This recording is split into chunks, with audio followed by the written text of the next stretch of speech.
Hoje nós vamos ministrar uma palavra com um título diferente, um título sugestivo, em que está sendo chamada de O Mapa do Tesouro. O que isso tem a ver, será, com a palavra de Deus? O que será que isso tem a ver com o destino de Deus para a tua vida e para a minha vida?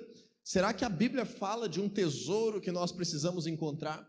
Será que a palavra de Deus se revela? Será que o Senhor compara de alguma forma a vontade dEle, o projeto dEle para a tua vida e para a minha vida como um tesouro a ser encontrado? Então nós vamos ler rapidamente nesse início uma parábola curtinha do Senhor Jesus, que está localizada no livro de Mateus capítulo 13, versículo 44, quando o Senhor Jesus nos ensina o seguinte: o reino dos céus é como um tesouro escondido num campo. Certo homem, tendo-o encontrado, escondeu-o de novo, e então, cheio de alegria, foi, vendeu tudo o que tinha e comprou aquele campo. A grande analogia que nós vamos aprender nessa noite é que o reino de Deus, e o que é o reino de Deus? É a manifestação do Senhor e do seu poder na nossa vida, na prática, nessa terra. Mateus equipara o reino de Deus ao reino dos céus, e isso nos dá um entendimento ainda maior de que o reino de Deus não é algo que está sendo criado aleatoriamente, mas o reino de Deus, de fato, é a incumbência que nós temos como igreja, e ao mesmo tempo aquilo que o Senhor Jesus nos deu como privilégio e como acesso de nós manifestarmos projetos de Deus, manifestarmos a unção, a presença de Deus, manifestarmos aquilo que Deus tem preparado e liberado no seu trono, na sua presença, de forma não corrompida pelo pecado, não influenciada por princípios de trevas, por princípios humanos. Por meio de Jesus Cristo, nós podemos acessar o reino dos céus e trazer à tona como a implantação do reino de Deus aqui nessa terra, na nossa realidade e nas nossas vidas. Então, essa parábola está nos dizendo que uma das comparações que o Senhor Jesus fez é que o reino de Deus, essa manifestação do reino dos céus na terra, ela é comparada a um tesouro escondido. O reino de Deus é como um tesouro. Repita isso comigo, diga assim: o reino de Deus é como um tesouro. Isso quer dizer que, inicialmente, no nosso entendimento, nas nossas vidas, na nossa compreensão inicial das coisas, como nós, de fato, vemos com os sentidos humanos e naturais, o reino de Deus não está explícito. O reino de Deus não está escancarado na nossa natureza humana, pelo nosso instinto, simplesmente, de existirmos nessa terra. Mas o Senhor Jesus está revelando que o reino de Deus, que é projeto de Deus para que se manifeste no nosso meio, o governo de Deus, a influência, a vitória sobre toda a obra das trevas, é algo que, no início da nossa busca, está escondido. E mais do que está escondido, a palavra de Deus está dizendo que ele é a coisa mais valiosa que nós podemos encontrar, que o reino de Deus se equivale a um tesouro escondido. E veja essa parábola de Mateus 13, que diz assim: certo homem, encontrando esse tesouro, o que ele fez? O que ele entendeu da grandeza desse tesouro? Ele escondeu de novo, para que não pudesse ser roubado dele, e ele então, cheio de alegria, entendendo a grandeza, o preço, entendendo a relevância, o impacto que esse tesouro teria na vida dele, ele saiu dali, vendeu tudo que ele tinha para poder comprar aquele campo aonde ele encontrou esse tesouro escondido. E aqui tem muita coisa importantíssima da palavra de Deus sendo revelada. Mas eu te digo mais de forma prática, que muitas pessoas estão frequentando igrejas, muitas pessoas estão lendo a Bíblia, muitas pessoas estão buscando se relacionarem com Deus, mas ainda não encontraram em Deus esse tesouro escondido. Existem muitas pessoas dentro das igrejas que ainda não encontraram o reino de Deus como esse tesouro de grande valor. Eles ainda não conseguiram encontrar, ele ainda está escondido. Existem pessoas que oram a Deus, mas ainda não encontraram o tesouro que ele tem preparado. Pessoas que pertencem a sociedades religiosas, que têm uma vida devota, mas de fato, quem sabe, ainda não encontraram. Estão vivendo a sua vida de forma vazia, estão vivendo a sua vida de forma incompleta daquilo que Deus tem preparado. Então, quando nós começamos a ler a Bíblia, nós percebemos que a palavra de Deus e a presença dele em nós tem poder não para remendar a nossa vida, A palavra de Deus tem poder não apenas para nos ajudar no dia difícil. A palavra de Deus tem um poder e um projeto maravilhoso para transformar completamente a nossa história, para redimir a nossa vida, para nos fazer viver algo muito maior e melhor do que nós viveríamos sem Deus. Essa é a realidade. Quando nós encontramos o acesso à presença de Deus por meio do Senhor Jesus, essa presença, essa palavra, esses princípios, essa vida que nos é proposta é algo muito maior e muito melhor do que nós poderíamos viver sozinhos. E o princípio para tudo isso é compreendermos que não existe acesso ao reino de Deus, não existe sequer acesso à presença de Deus, se não for por meio de Jesus Cristo. O Senhor Jesus nos ensina que é por meio dele que o reino se manifesta, é por meio dele que nós conseguimos acessar a presença de Deus. Então, pode ser que muitas pessoas, nesse momento, nesse dia, na história que nós estamos vivendo, estejam fazendo preces a Deus, mas não estejam sequer encontrando Deus, sequer sendo ouvidas, porque não conheceram ainda o caminho verdadeiro que dá acesso à presença de Deus e ao reino de Deus, que é o Senhor Jesus. Isso nós aprendemos no início da nossa caminhada cristã. Isso nós aprendemos cada vez que alguém evangeliza uma pessoa que ainda não crê em Jesus, que ainda não conhece a palavra de Deus. Isso, essa turma de primeiros passos que concluiu o curso nesse domingo, que vai se batizar agora no dia 24, está ciente que os primeiros passos de fé passam por crer em Jesus, se arrepender dos seus pecados, declarar Jesus como Senhor da sua vida, confessar o Senhor Jesus como Senhor da sua vida, e essa é a base do cristianismo. Contudo, esse é o início e não o final da caminhada. E nós estamos reunidos aqui hoje porque Deus quer entregar algo precioso para a tua vida.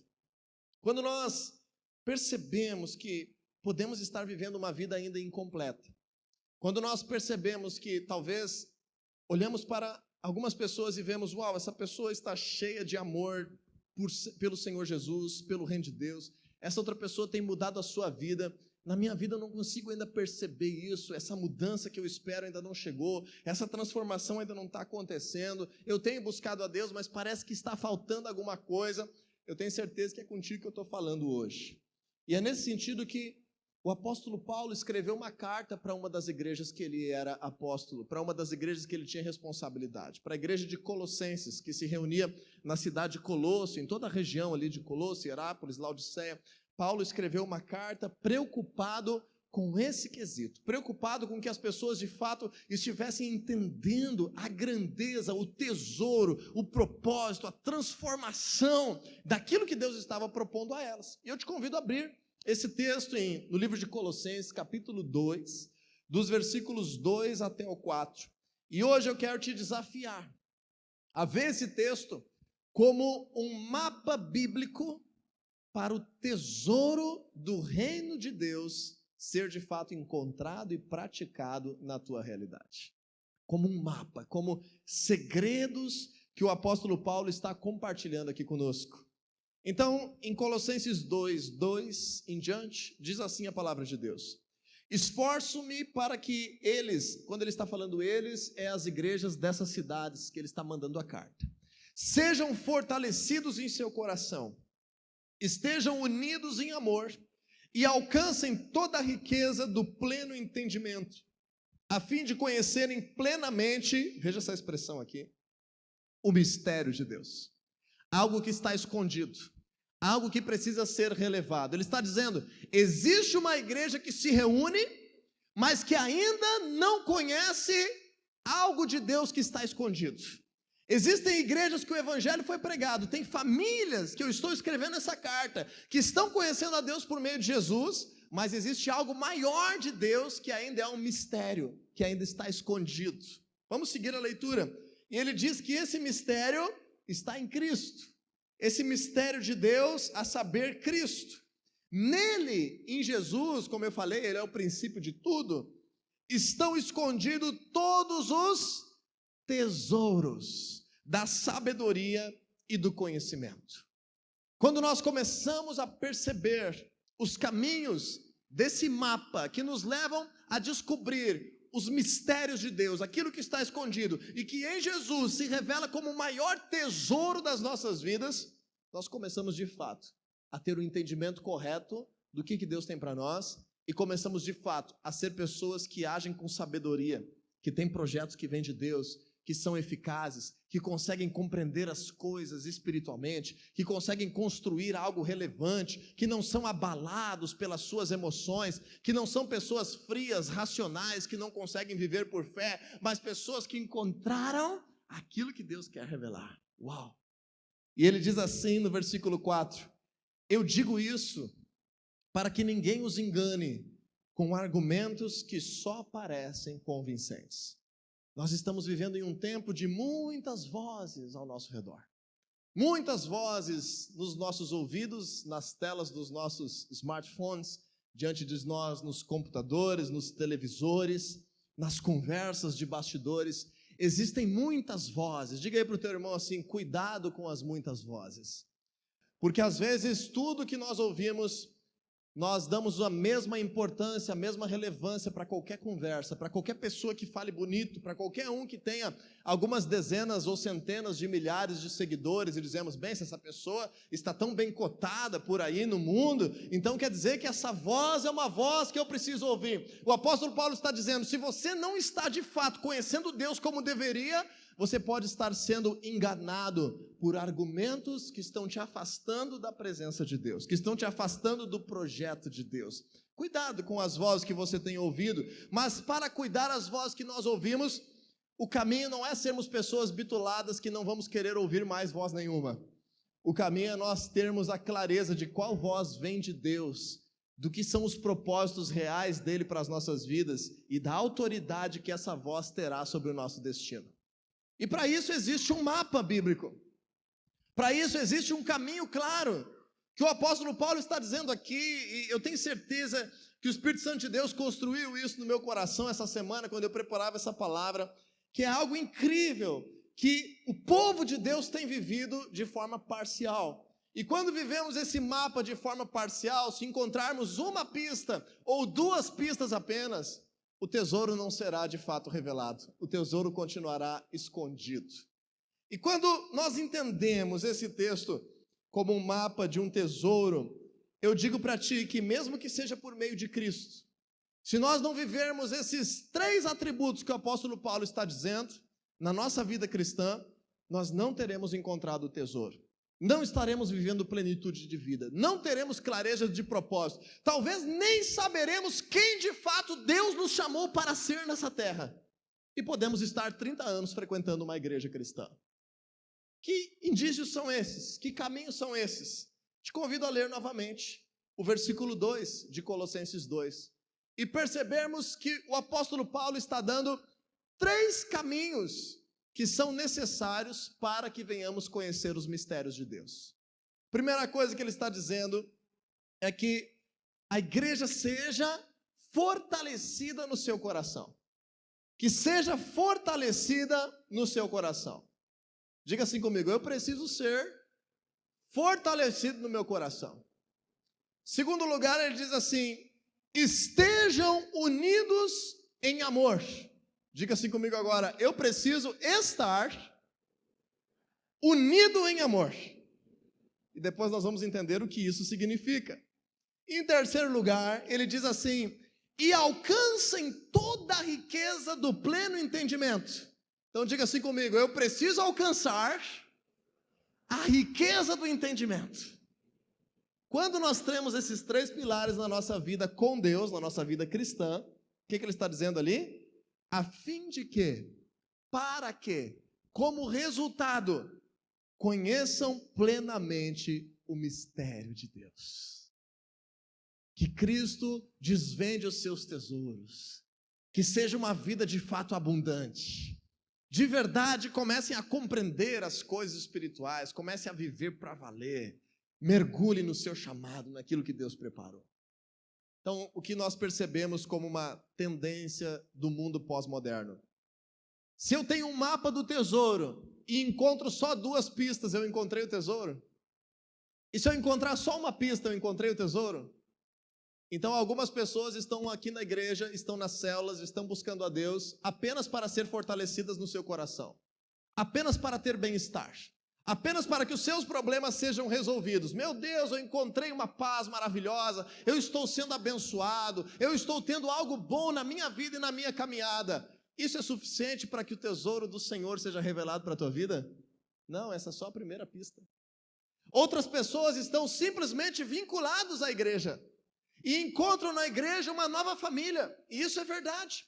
Encontram na igreja verdadeiros amigos, e isso também é verdade. Mas se eu viver a minha vida com Deus, simplesmente me satisfazendo em pertencer a uma nova família, ter verdadeiros amigos, pessoas que me amem e que eu passe tempo junto com elas, pessoas de Deus, e eu também sou de Deus, e agora eu encontrei o tesouro verdadeiro vivendo apenas a vida em comunidade? Ainda não. O apóstolo Paulo está dizendo também que nós precisamos alcançar o entendimento rico, um entendimento profundo, um entendimento correto dos mistérios de Deus, mas antes disso ele simplesmente fala esse entendimento. E agora o que será que isso significa? E eu te digo, muitas pessoas são amantes da palavra de Deus. Muitas pessoas são de fato estudiosas da palavra de Deus. Eu conheço vários no meu curso de doutorado em teologia, que eu estou terminando esse ano agora. Conheço muitos aficionados pela palavra de Deus, mas que de fato não têm vivido a vida em comunidade na igreja, que de fato não têm entregue o seu coração para ser transformado. Então agora você imagina que você pode estar num nível intermediário, você pode ser alguém que já deu um passo adiante, que está vivendo algo interessante de Deus, completando aquilo que te falta, e está vivendo em comunidade, mas ainda não tem um entendimento rico, ainda não está completo. Você pode ser uma pessoa que tem um entendimento rico, tem bênção de Deus na tua vida, mas não está querendo saber de viver em comunidade, não está completo. Você pode ser uma pessoa que vive em comunidade, que entende a palavra de Deus, mas não deixa isso frutificar no teu coração e te fortalecer de verdade. Tem uma barreira, Deus não pode acessar várias coisas.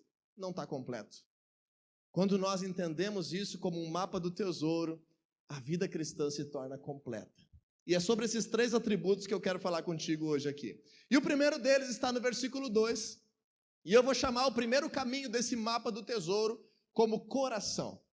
O primeiro caminho para nós encontrarmos o propósito de Deus para as nossas vidas, para nós encontrarmos uma vida abundante, para nós conhecermos chamado de Deus, o projeto dele, para nós vivermos dons espirituais, para nós de fato compreendermos o que Deus tem para nós, é a nossa relação individual com Deus, é aquilo que Deus quer fazer no teu coração. Quando nós aprendemos isso, o apóstolo Paulo está dizendo que você seja fortalecido no teu coração. E essa palavra fortalecido é o verbo parakaleo no grego, que é a mesma atuação do Espírito Santo de Deus nas nossas vidas, quando o Senhor Jesus prometeu lá no livro de João, que ele diz que enviaria o Consolador. É aquele que fortalece, aquele que consola, é aquele que exorta, é aquele que instrui, é aquele que está junto, é aquele que conforta, é aquele que preenche o vazio. Essa palavra parakaleo de fato é chamar para o lado, é quando você consegue estar de verdade vivendo lado a lado com Deus na tua vida. Então, é importante para você orar quando você está começando o teu dia. É importante para você perguntar o conselho de Deus quando você está diante de um dilema no teu casamento. É importante para você se preocupar no teu coração que essa angústia vai embora. É importante para você clamar a Deus quando você está doente. Você está chamando a presença de Deus para o teu lado, para viver contigo, para fortalecer, consolar, para te instruir, para te exortar, para preencher o teu coração, para tirar o vazio, para te abençoar. De fato, isso é tudo que muitos cristãos estão vivendo. E o apóstolo Paulo está dizendo que essa é uma terça parte daquilo que nós devemos encontrar como mistério de Deus para as nossas vidas. O nosso coração, sim, precisa ser transformado, precisa ser fortalecido, precisa ser um coração que chama a presença de Deus lado a lado todos os momentos da vida. Nós somos tentados o dia inteiro. Nós somos tentados a cada vez que damos um passo a mais de fé nas nossas realidades. E o que a tentação quer fazer contigo? O que a tentação de fato tem objetivo na tua vida? Tem o objetivo de você se deslumbrar com o pecado e por um instante dizer: Senhor, por favor, sai daqui do meu lado, que eu vou fazer agora uma coisa que eu sei que o Senhor não gosta, mas eu estou doido para fazer. E quando nós pecamos, quando nós caímos em tentação, nós estamos de fato afastando aquilo que Deus havia construído nas nossas vidas. Estamos dizendo: deixa eu governar a minha vida sozinho agora, sai do meu lado um pouquinho, depois eu te chamo quando eu precisar. Eu sempre tenho aprendido desde a minha adolescência que a maior arma para nós vencermos as tentações, as fraquezas, aquilo que nos cerca nessa cultura esdrúxula desse mundo, essas músicas nojentas, um lixo, uma porcaria, que estão causando o entendimento das nossas crianças ser já pornográfico desde a sua infância, e muitos cristãos aplaudindo isso, toda essa concepção diabólica da nossa cultura deve ser vencida. E eu aprendi na minha adolescência uma chave para vencer as tentações, quando um pastor me ensinou o seguinte: nunca esqueça que em qualquer lugar que você estiver, a presença de Deus está contigo. Então, temor de Deus é como se nós, em cada banquete que nos é oferecido de trevas, em cada situação que nós somos tentados, nós simplesmente lembrarmos: Deus está vendo isso aqui, Deus me ama, está aqui do meu lado. É como se você lembrasse agora numa medida muito menor: meu pai está aqui do meu lado vendo. Se o teu pai é um homem honrado, um homem de Deus. É como se você lembrasse de uma tentação de adultério: minha esposa está aqui do lado vendo isso que está acontecendo. É como se você lembrasse numa tentação de mentira: o juiz está aqui do meu lado observando o que está acontecendo. E aí você tem uma nova razão para superar aquela dificuldade. Não porque aquela dificuldade não mexe contigo, não porque não seria prazerosa, não porque não seria um escape para aquele problema, mas porque você quer honrar a presença do verdadeiro Deus que você chamou para estar do teu lado. Está entendendo isso, gente? Então, quando nós somos fortalecidos no nosso coração, nós dizemos: Senhor, vem para o meu lado, me fortalece, me consola, me ensina, me exorta, me conforta, me guia, esteja comigo. Mas essa é a tua relação individual com Deus. Você está aqui para aprender isso, mas essa relação não deve ser praticada só aqui dentro, mas praticada todos os dias da tua vida. Se importar em carregar a presença de Deus. Eu gosto tanto daquele texto quando Moisés fala para Deus: Senhor, se o Senhor não for conosco, nós não iremos. Se o Senhor não for conosco, não dá para ir nesse deserto, não dá para enfrentar os inimigos. Nós só vamos se o Senhor for. Você é capaz de dizer isso todos os dias da tua vida? Deus, eu só vou mudar de emprego se o Senhor for. Eu só vou casar com essa menina se o Senhor for comigo. Senhor, eu só vou resolver essa questão se o Senhor estiver comigo. Isso é, de fato, o nosso coração ser fortalecido. Isso é, de fato, uma vida com Deus. A segunda pista desse mapa do tesouro, a segunda pista, o apóstolo diz o seguinte, ainda no versículo 2 de Colossenses 2: estejam unidos em amor. Então perceba a diferença do verbo, muito bem traduzido pela NVI, que no primeiro momento ele diz: seja fortalecido no seu coração. E o que significa? É uma questão de identidade, é uma questão de decisão, é uma questão de que eu sou alguém que decidiu carregar a presença de Deus. Eu sou alguém que decidiu ser conselhado, ser fortalecido, ser consolado pela presença de Deus, ser de fato direcionado. Eu sou, essa é a minha identidade. Porém, agora um outro verbo está sendo utilizado aqui no versículo 2, quando ele diz assim: esteja unido em amor. Então existe uma diferença entre ser e estar. Você consegue entender essa diferença no português? Entre ser e estar. Ser é quem você é. Ser faz parte da tua identidade. Ser é a tua característica. Mas quando fala de estar vinculado, de se relacionar, quando fala de estar comprometido corporativamente, a palavra de Deus não está dizendo que basta você ser membro da família da fé. Não basta você ser pertencente à igreja do Senhor. O que o apóstolo Paulo está dizendo para que os mistérios de Deus sejam revelados? Eu preciso estar vinculado em amor. E agora é uma nova característica do projeto de Deus para as nossas vidas. Como nós vamos ser igreja? Corporativamente. Como nós estamos nos importando de que não somente Deus tem um projeto para mim, de que não somente Deus fortaleça o meu coração, de que não somente Deus me dê força para vencer o meu pecado, e isso é uma coisa importantíssima, não estou desmerecendo. Eu estou abrindo o teu entendimento para você viver algo extraordinário com Deus na tua vida. Eu preciso agora me preocupar com algo diferente, que é eu estar unido, estar vinculado, estar me relacionando em amor. E quando nós aprendemos sobre esse texto, existe uma segunda vez, que essa mesma palavra unidos, que é traduzida na Nova Almeida Atualizada como vinculados em amor, gosto mais desse texto, vinculados em amor, porque unir parece que é simplesmente o fato da gente colocar um do lado do outro, estar unido e andar junto. E muitas pessoas falam que igreja é andar junto. Não, vamos andar junto, vamos andar junto. Andar junto não é igreja.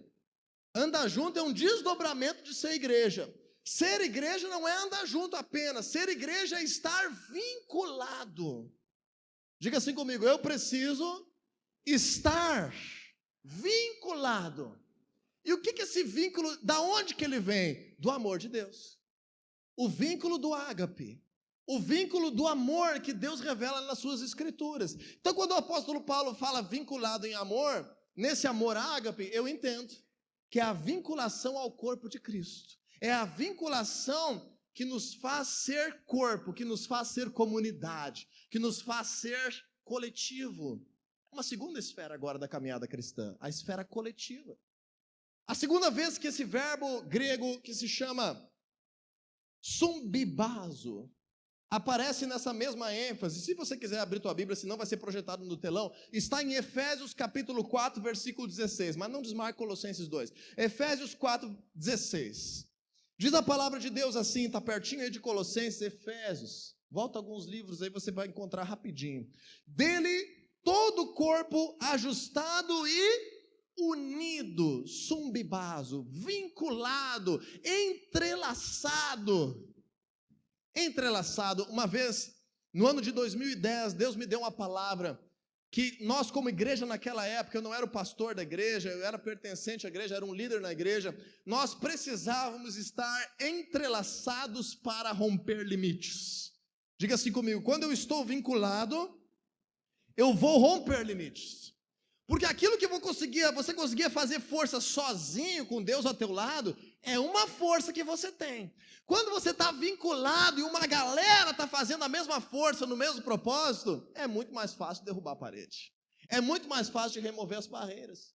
Então estar vinculado é uma questão constante de eu estar me policiando para manter esses vínculos que o amor gera no meu coração. Em Efésios 4,16 diz assim, unido, vinculado, pelo auxílio de todas as juntas, está falando do corpo de Cristo, está falando da igreja, cresce e edifica-se a si mesmo, de novo, em amor, à medida que cada parte realiza a sua função. Então entenda agora, que quando você decide viver essa segunda esfera do projeto de Deus para a tua vida, a tua parte é uma parte, a minha parte é outra parte, nós temos dons diferentes, nós temos habilidades diferentes, nós temos histórias diferentes, mas quando nós nos vinculamos, a igreja do Senhor Jesus consegue avançar e amadurecer. Quando nós nos vinculamos, nós conseguimos alcançar projetos maiores. O corpo de Cristo cresce, é edificado e vive coisas extraordinárias, frutifica.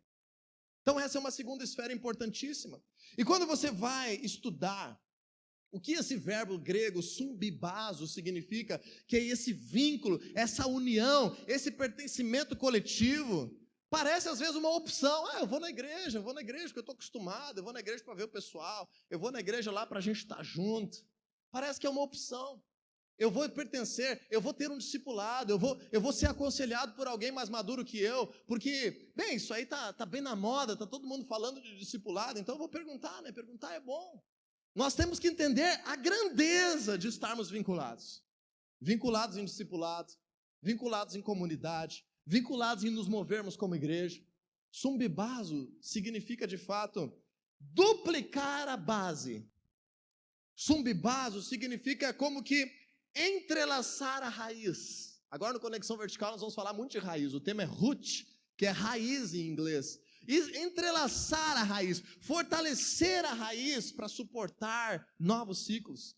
Mas especialmente sumbibazo significa reforçar o caminhar. E isso nos traz um benefício.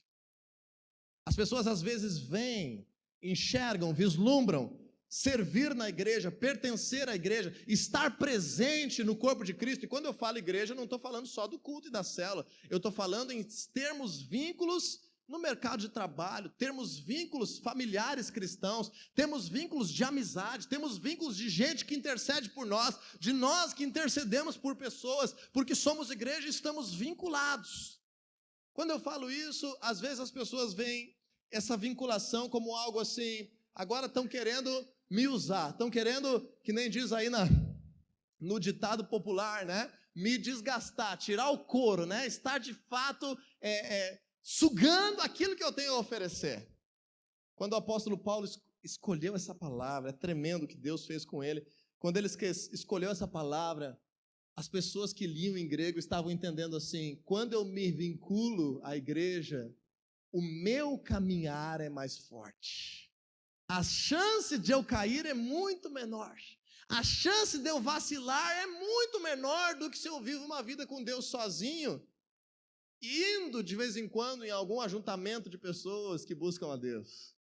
Quando eu estou de verdade vinculado, pertencendo, me relacionando, os pés são fortalecidos, o meu caminhar é fortalecido. Aqueles que já vivem algum tempo com Deus, eu te pergunto, é fácil viver sozinho uma vida com Deus, mergulhado em projetos grandes desse mundo? É fácil? É fácil enfrentar desafios nesse mundo de trevas sozinho, sem contar com ninguém, como cristão? É fácil? É a mesma coisa? Não. Estar vinculado nos faz fortalecer o nosso caminhar. E quando nós aprendemos sobre essa expressão, abra de novo comigo em Colossenses 2:2, se você já estava por perto, diz ali, vinculados em amor, unidos em amor. Fale assim comigo, o amor me vincula ao corpo de Cristo. E nós precisamos parar e entender isso hoje. Hoje é uma pregação que vai levar um pouquinho mais de tempo, mas eu preciso que você entenda isso hoje. Porque nós estamos, como família da fé, rompendo em crescimento. E essa nossa ruptura de crescimento está causando alguns moveres diabólicos nas estruturas que nós temos criado, nas estruturas que nós temos vivido, nas estruturas das atividades de trabalho de cada um, na família de cada um, na célula que cada um pertence, no seu entendimento sobre a igreja. Cada um, na sua fraqueza, está passando por um momento de provação, porque nós, como igreja, estamos avançando, e quando nós avançamos é normal que o reino das trevas se levante e que Deus permita que nós sejamos provados, porque Ele só vai nos dar uma porção maior se nós passarmos na prova. Você está entendendo isso? Então, quando isso acontece de um ambiente de guerra espiritual, se nós esquecermos que o que nos vincula é o amor, o vínculo pode fazer mais mal do que bem. Vou dizer de novo. Se você esquecer que o que te vincula como um casal cristão é o amor, às vezes vai passar pela tua cabeça que era melhor sozinho. Se você esquecer que o que te vincula a pertencer ao corpo de Cristo é o amor, várias situações vão acontecer que você vai dizer assim, não, eu não devia ter me misturado com esse tipo de coisa, eu não devia ter estado nesse projeto, estou só me incomodando, me estressando. Sabe por quê? Porque o amor saiu de campo. Então vamos ver o que a Bíblia diz como amor. O que é o amor que nós devemos viver, o amor de Deus? 1 Coríntios, capítulo 13, versículo 4 ao 7. 1 Coríntios 13, do 4 ao 7. Escute, deixe Deus falar contigo, te constranja nessa noite, deixe os demônios serem envergonhados aqui neste lugar, com a palavra de Deus que diz, o amor é paciente, o amor é bondoso, ele não inveja. Uau! O amor não se vangloria, o amor não se orgulha, o amor não maltrata, o amor não procura os seus próprios interesses. Veja o que a palavra de Deus fala sobre os vínculos que nós devemos ter uns com os outros. O amor não se ira facilmente. O amor não guarda rancor. O amor não se alegra com a injustiça. O amor se alegra com a verdade. O amor tudo sofre. O amor tudo crê. O amor tudo espera. O amor tudo suporta. O que deve nos vincular? Vinculados em amor. Eu estive em Campo Grande semana passada, no Mato Grosso do Sul, compartilhando com pastores e líderes dessa capital extraordinária que nós temos, desse estado tão maravilhoso que temos. E uma das ministrações que eu fiz lá foi sobre o conceito bíblico de pastorear, sobre o ministério pastoral. E parece que o ministério pastoral está bem resolvido na igreja, mas eu disse para aqueles pastores e líderes uma verdade que eu tenho percebido no reino de Deus. O pastoreamento de verdade, de coração, por amor, precisa ser restaurado. Escute o que eu vou dizer agora. Às vezes nós cristãos aqui temos mais misericórdia de um assassino incrédulo do que de um crente que não conseguiu pagar R$10 de uma dívida. Às vezes o cristão tem mais misericórdia de alguém que está vivendo em promiscuidade no mundo do que de alguém que confessou que tem uma dificuldade, que é tentado pela pornografia e que pertence ao corpo. Às vezes nós temos muito mais amor por alguém que está zombando de Deus na roda de conversa com os amigos do que por alguém que ainda não conseguiu evangelizar uma pessoa na sua família. E aí nos alegramos com a injustiça, nos iramos com facilidade, julgamos uns aos outros. Podemos estar sendo uma igreja hipócrita, que não é vinculada pelo amor, que é vinculada pelo orgulho, que é vinculada pela competição, que é vinculada pela soberba, que é vinculada pela individualidade. Esse é o projeto de Satanás. Chegar diante de Eva e dizer: foi isso que Deus te disse mesmo? Que não era para você viver assim? É isso mesmo? Deus não quer que você alcance isso. Sabe o que é a verdade? A verdade é que esse negócio está vinculado em amor. Não é verdade, isso aí não é bom. Isso só vai te desgastar. Quando nós entendemos o vínculo em amor, eu digo hoje que muitas pessoas aqui estão sendo confrontadas pela palavra de Deus. E nós começamos a mudar as prioridades. Nós começamos a mudar os nossos julgamentos que nós estamos emitindo. Nós começamos a mudar as conversas que nós temos dentro de casa. Nós começamos a entender o nosso papel em fazer o corpo crescer e não em destruir o corpo. Porque às vezes o diabo está usando pessoas dentro da igreja para destruir o corpo e não para edificar o corpo. Ainda tem um terceiro passo na busca pelo tesouro. Colossenses capítulo 2, versículo 2, ainda diz assim a palavra de Deus: e alcancem toda a riqueza do pleno entendimento. Alcancem, busquem, alcancem, encontrem toda a riqueza do entendimento. Então, o primeiro passo no mapa do tesouro eu tenho chamado de coração. O segundo passo, a segunda pista, eu tenho chamado de vinculação, os vínculos que nós precisamos gerar no projeto de Deus. E o terceiro passo é o entendimento, a percepção, a interpretação dos dias que nós estamos vivendo, que nós precisamos ter com o nosso Deus. Quando a palavra de Deus diz assim, lembra, a gente está focando no verbo ser fortalecido no coração, uma questão existencial de identidade. Estar vinculado em amor, uma questão cotidiana de presença, de envolvimento, de se importar, de estar pertencendo, de ter laços fortes, de ter vínculos espirituais com a igreja do Senhor Jesus. E agora qual é o verbo que está em jogo aqui no entendimento? Alcançar. Diga assim comigo: eu preciso alcançar entendimento. E quem não busca não alcança. Você já teve aquela experiência na tua casa, do negócio estar longe na mesa e você dizer assim: me alcança aí? Você já teve essa experiência? Tem gente às vezes que é preguiçoso em casa, pede 200 vezes durante um café da manhã para alguém alcançar alguma coisa para ele. Você tem alguém na tua família assim? E daí a pessoa está dizendo assim: me alcança isso, me alcança aquilo, me alcança aquele outro. Mas às vezes você vê que a margarina está ali e a pessoa faz assim: me alcança aquela margarina, por favor. Tá bom, pega aqui. Isso vai causando um estresse desnecessário no convívio familiar. O que a palavra alcançar nos remete?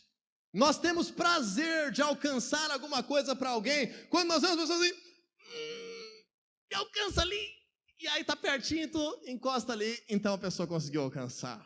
Você não se importa em alcançar algo para alguém que está se esforçando, você concorda comigo? No reino de Deus é assim. O entendimento verdadeiro só é alcançado quando nós buscamos de coração.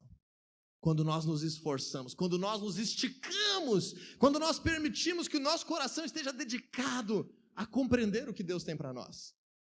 Quando nós vamos ver de novo essa palavra, originalmente, hoje estou fazendo uma exegese desse texto aí, nem sempre é assim, você que nos visita me perdoe, se está parecendo um pouco maçante, mas nós precisamos entender profundamente o que Deus tem para nós. Essa palavra entendimento é a palavra grega sunasis, que significa, preste atenção, o ato de correr junto com alguma coisa. Significa o ato de fluir ao mesmo tempo que alguma coisa. O ato de que o nosso conhecimento e a nossa mente estejam nos causando atitudes que nós estão nos canalizando em direção a alguma coisa. Então esse entendimento que a palavra de Deus está dizendo nada mais é do que os caminhos que você tem escolhido para viver a tua vida. Os caminhos que você tem escolhido para viver a tua vida. Aquilo que a tua mente tem construído passa por princípios e passa por propósitos. Vamos repetir só mais uma frase nessa noite? Eu sei que é chato, mas é que a gente grava quando repete. Diga assim: os meus caminhos passam por princípios e passam por propósitos. Mesmo que nós não venhamos ter pensado nisso, os teus caminhos revelam quais são os teus princípios. E os teus caminhos revelam quais são os teus propósitos. E a palavra de Deus tem para ti as duas coisas: princípios e propósitos. Como eu estava dizendo, tem gente que chamou Jesus para o lado, tem gente que está vinculado à igreja, mas os seus caminhos não estão purgados pelos princípios que vêm de Deus. Os seus propósitos não estão alinhados aos propósitos de Deus. Ou seja, o Senhor está querendo que você flua numa direção e você está querendo se direcionar para outra. O Senhor está querendo que você construa algo importante e você está resistindo e indo para outro lado. É muito importante que esse entendimento nos cause uma percepção. E agora é o momento mais de reflexão, não tenho tempo para aprofundar este passo do mapa do tesouro, mas eu creio que é necessário nós falarmos de uma reflexão. Quais têm sido os caminhos da tua vida? Para onde você tem fluído? O que você tem mais de fato dedicado a tua energia, o teu tempo, os teus recursos financeiros? Como que você tem conduzido a tua vida? Isso está alinhado ao que Deus tem para ti? É um caminho rico? É um propósito valioso? É um entendimento correto? É uma moral que você não se envergonha? É um princípio que você teria coragem de declarar diante de Deus? É um propósito que vai além do egoísmo e do interesse? Quando nós aprendemos isso, nós percebemos que aos cristãos que chamam Deus para o seu lado, no seu coração, caminham com Jesus todos os dias, se importam, são restaurados, curados, libertos, abençoados.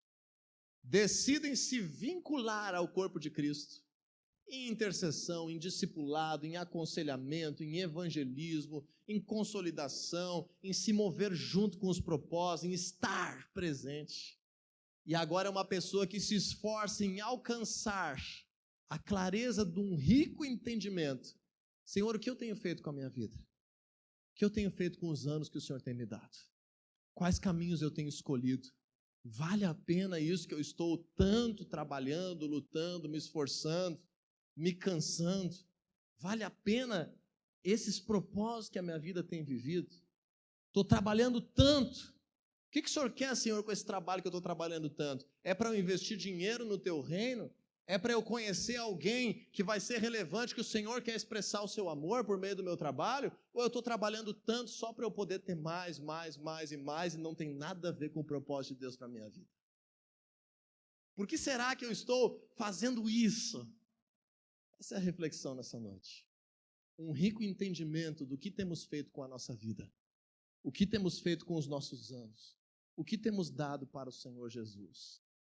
Quando nós paramos e entendemos isso, o apóstolo Paulo promete no versículo 2, nós conheceremos plenamente o Senhor Jesus. O Senhor Jesus é um mistério de Deus. Mas quando nós vivemos isso, nós conheceremos plenamente. E ali estão escondidos os tesouros. Os tesouros da sabedoria, os tesouros do conhecimento. Para que ninguém te engane com argumentos que só parecem convincentes. Para que você seja uma pessoa convicta do que está fazendo. Para que você não seja um idoso cheio de arrependimentos. Para que você não seja um homem ou uma mulher cheio de arrependimentos. O Senhor tem um projeto extraordinário para a tua vida. O reino de Deus é como um tesouro. Muito mais do que como um remédio. Muito mais do que como um banco. O reino de Deus é como um tesouro. Aqueles que o encontram estão dispostos a vender tudo o que têm por causa desse projeto. Uau! Quantos de nós venderíamos tudo o que temos? Trocaríamos tudo o que temos por uma palavra de Deus que nos direcione? Quantos de nós estaremos dispostos a abrir mão de tudo por algo que o Senhor declare como um projeto novo? A resposta para essa pergunta vai te dizer se você já encontrou os caminhos que levam ao tesouro ou se você ainda está no meio desse percurso. E o Espírito Santo vai te guiar para que você viva uma vida plena e para que o reino de Deus não seja um acessório, não seja um remédio, não seja apenas um conselho, que o reino de Deus seja o maior tesouro que nós carregamos. O Senhor ao nosso lado, vinculados pelo amor verdadeiro e com um rico entendimento do que temos feito das nossas vidas, das nossas decisões e dos nossos propósitos.